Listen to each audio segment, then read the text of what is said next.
based on your experience, that perhaps the regulations that you actually helped the EU putting together are at risk? They can be jeopardized in trade negotiations between the two blocs. Well, it's great to be here with you, and good morning to everybody. I think there are one thing important to take into consideration here, which is the promises given to 450 million Europeans that their technology would be safe to use, it wouldn't be addictive, it wouldn't pose harm to mental health, that the market would be open for startups and innovation, and that it would be transparent if things were taken down, because we take freedom of speech very, very, very dearly. And actually, as it were before the Digital Services Act, you would never know what was taken down. And the Digital Services Act actually provides the transparency as to what is taken down or not.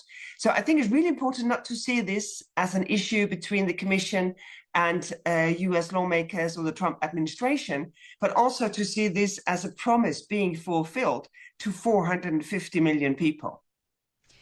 That is a European perspective, but ultimately it seems that the EU will have to offer also something in return to the United States if they want to bring some of the tariffs down and ultimately find a trade compromise as well. And some have suggested that the area for agreement could be in digital services and could be looking at some of the fines.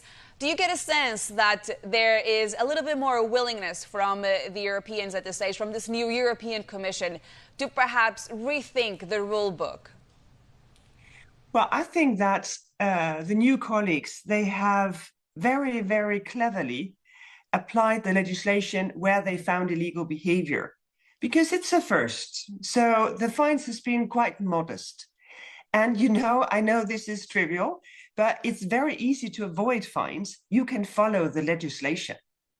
And that is really not something that is, out of the ordinary. These are very simple things, just asking huge, very successful companies not to misuse their market power. And I think if you want an active, open, competitive, contestable market, well, then you need to do something. And that is why this legislation in here. So obviously, and I may agree that this is a paradox, actually the Digital Services Act and the Digital Markets Act bring about something that is very, very much aligned with very traditional American values about competition and making the best one wins and enabling people to show what they can do. However, and you use the word yourself, that the fines that we have seen so far were quite modest. So I'm wondering whether you think this is your colleagues, you're now thinking, okay, perhaps we don't want to use all of the tools that we have available just yet, or already a concession to the United States so they don't escalate the tensions we have seen in recent times. No, I think it's a wise approach. When you have a new piece of legislation, and of course, there are discussions about how should the different provisions be understood. Then you need to show the businesses who are in your searchlights what it is that you're asking for, what it is that the people's representatives in the European Parliament and in Council, what it was that they wanted. So I think it's very prudent.